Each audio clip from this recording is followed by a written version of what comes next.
know who I am? I'm a dude playing a dude disguised as another dude. What? Hey, what's up everyone? It's Ryan here from the Y, and today we're gonna be taking a look at Tropic Thunder. One of the coolest things in filmmaking is to see an actor completely transform into an unrecognizable character, and Tropic Thunder managed to pull it off twice. And while Robert Downey Jr. and Tom Cruise's looks were definitely something to be marveled at, it's really only a small piece of the pie as to why this film is arguably the greatest satire of Hollywood ever made. Without further ado, here it is. 20 facts you didn't know about Tropic Thunder. The origin of Tropic Thunder can be traced all the way back to 1987 and Ben Stiller's experience on Empire of the Sun. Although set in World War II, the backdrop got him thinking about all the Vietnam-era movies being made at the time, such as Platoon, Good Morning Vietnam, Full Metal Jacket, and Hamburger Hill. Point is, the genre was hot and Stiller was friends with a lot of the guys getting cast in those roles. And after talking to a bunch of them, he noticed a trend. They all told the same story of going away to a fake boot camp and it being an absolutely life-changing experience. Almost cynically, he thought, what about people who actually go to war? The actors were like owning this experience as if it was like this real and incredible experience. I'm sure that it was a great experience, but it wasn't like actually going to real boot camp. This led to him developing the initial concept, which involved actors going to a fake boot camp, getting a little more than they bargained for, and returning with PTSD. Which honestly doesn't sound like a half bad idea, though eventually it morphed into the story we see today. I don't read script, script reads me. What the hell does that even mean? What you getting at with the book script? Spit that shit out, man! Out of all the fake trailers at the beginning of the film, it's Satan's Alley that kills me every time. From their facial expressions to the MTV award for Best Kiss. Notably, the same award Maguire won for Spider-Man in 2003. It's the perfect way to introduce what Tropic Thunder is all about. And surprisingly, it almost never happened, at least not with Tobey Maguire, as he came in as a last-second replacement solely as a personal favor to Downey Jr. and Stiller, and was only available to be on set for 2 hours. Maguire later opened up about the part in a Reddit AMA and commented that on one occasion, Kate Winslet came over and said his role in Tropic Thunder was his crowning achievement. Initially, he was flattered, yet later on, it left him scratching his head, wondering if it was actually a compliment. While they didn't film Tropic Thunder in Southeast Asia, but rather on Kauai, it was anything but an island paradise. Besides raining almost daily and having to cross a river and hike up a mountain just to get to work, people were getting sick all the time. There was a constant fear of contracting the leptospirosis virus, and a few people even got hospitalized after suffering centipede bites. There was a sort of prize at the end of it all though, as Ben Stiller handed out t-shirts that read, "I survived Ben Stiller's comedy death camp."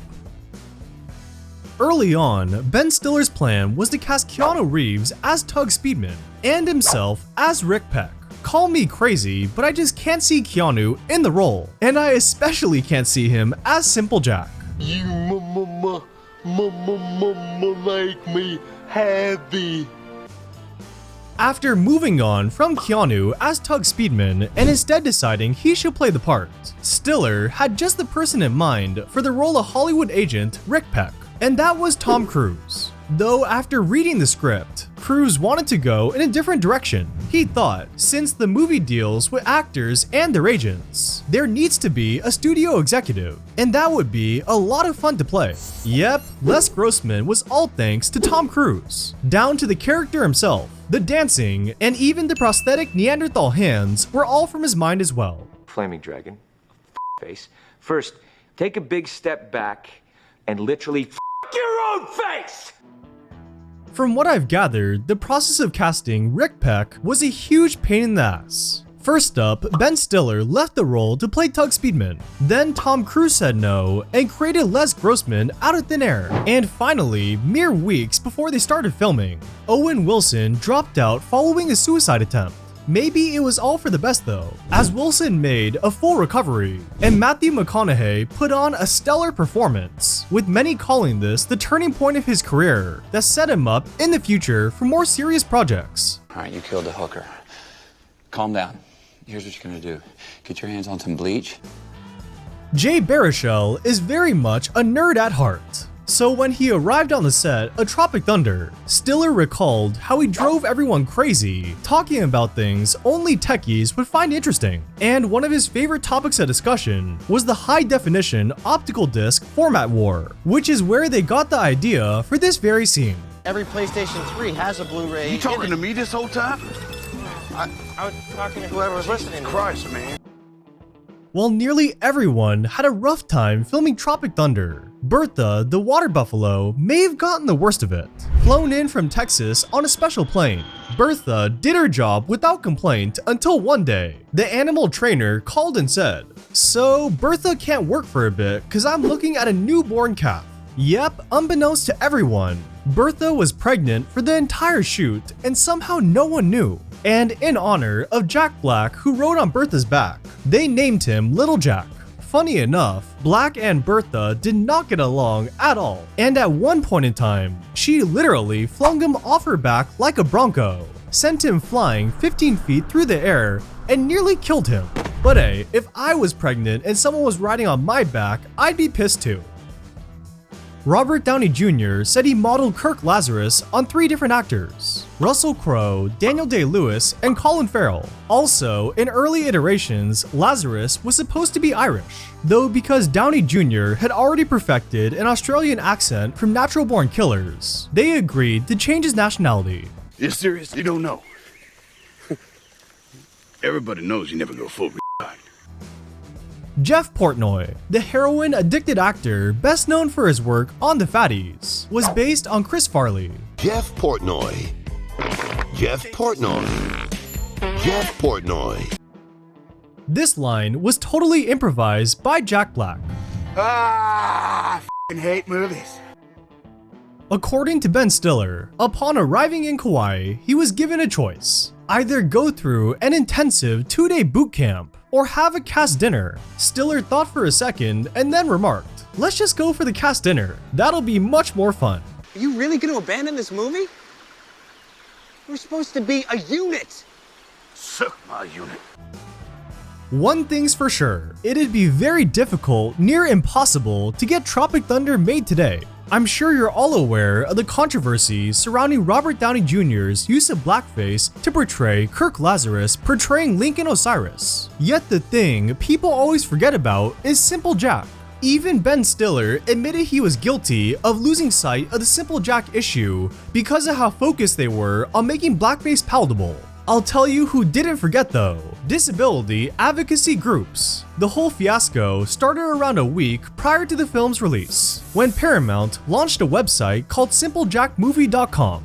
I'm told the website contained a poster of Stiller with the tagline, "Once upon a time, there was a retard." Immediately following the launch of the site, a handful of disability rights advocates contacted the studio, who agreed in good faith to take it down, and a meeting was scheduled to address any further concerns. Out of the meeting came an offer. DreamWorks said, "We can give you a private screening to hopefully soothe any fears you have, and then determine what to do from there." The screening was a total disaster, with advocates saying it was even worse than I originally thought, and they make fun of disabled people more than any other group.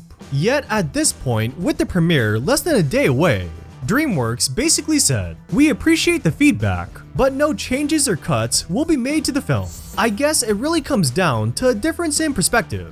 Disability advocates don't see the satire and feel it's demeaning to individuals with mental disabilities, and in some cases could even promote bullying. On the other hand, the filmmaker's goal wasn't to make fun of disabled people, but rather the actors who try to use serious subjects to gain fame and win awards. Whatever the case, in recent years, the issue of Simple Jack has fallen by the wayside in place of the controversy surrounding the film's use of blackface. I say controversy, but it doesn't even feel right to classify it as such. Cause tell me if I'm mistaken, but 99% of people seem to have no problem with it. And that's part of what makes Tropic Thunder so unique. I can't think of any other film or show that did blackface in such a tasteful manner, while being hilarious, and at the same time universally loved and acclaimed. Like I said before though, this was all the result of meticulous planning on the filmmakers' part, as they had to be 100% certain nothing could be misinterpreted. And that started off with Robert Downey Jr. not actually playing a black character. He's playing a Caucasian character who portrays a black veteran. There's a separation there, as it's not a real use of blackface like in times of old, but rather a satire of a character who takes things way too far. Thus, just like how their goal with Simple Jack was to skewer actors who use serious topics for their own personal gain, Kirk Lazarus was intended to be a caricature of method actors who take themselves way too seriously. Plus, they cleverly wrote in Al Pacino, an African American, addressing every issue directly in the film. I'm sick of this koala hugging telling me. For 400 years, that word has kept us down. And last but not least, Tropic Thunder was just straight up funny. Obviously, a huge factor in determining whether something is offensive or not. What do you mean, you people? What do you mean, you people? Huh? Prior to getting cast as Al Pacino, Brandon T. Jackson said he was forced to audition like 13 times before they finally made an offer. He also recounted that when his mom came to visit him on set, she thought Robert Downey Jr. was Don Cheadle. What's the name? Lance. Lance. What the fuck did I just hear, Lance? You said Lance? No. Two other actors were offered the role of Al Pacino, Mos Def and Kevin Hart. Interestingly enough, Kevin Hart divulged how throughout his entire career, it's the one role he regrets turning down, and he didn't do it because the character was gay. He said not in like a I hate gays way though, but more due to his own insecurities and fear over what people might say. Because one of the overarching themes center on making fun of actors and their peculiarities. It's only fitting they included an homage to an old urban legend about Sylvester Stallone. The rumor goes that one day on set, Stallone brought a girl into his trailer for adult activities. The only problem was, he was still wearing a mic. So what did the sound guy do? He turned the volume all the way up. Everyone gathered around, and as the legend goes, they heard, "Alright, stroke the shaft, cradle the balls, say my name." I'll cradle the balls, stroke the shaft, work the pipe, swallow the gravy. Describing his procedure for method acting, Kirk Lazarus says the following. Man, I don't drop character till I've done a DVD commentary. Holding true to Lazarus's word, Robert Downey Jr. stays in character throughout the DVD commentary. That a real baby you playing with? That was actually a real baby. Man. During the Oscars at the end of the film, you can see that Danny McBride's character, Cody, won an award as well. I've never been outside the States. Wait, what? Are you kidding me? Inspired by the documentary that accompanied Apocalypse Now, the production team created a tie-in mockumentary called Reign of Madness. In it, Justin Theroux plays German filmmaker Jan Jürgen, a man who sets out to record the train wreck that is Tropic Thunder. The mockumentary gives more info on Lazarus's backstory. Every day that I wake up, I thank my father for being an abusive alcoholic, because it makes great talent. And sheds light on his utter commitment to the character, showing how he flew in Osiris's real widow and 3 kids, and lived with them throughout filming to further embed himself into the role. It's all my shit! I'm running shit!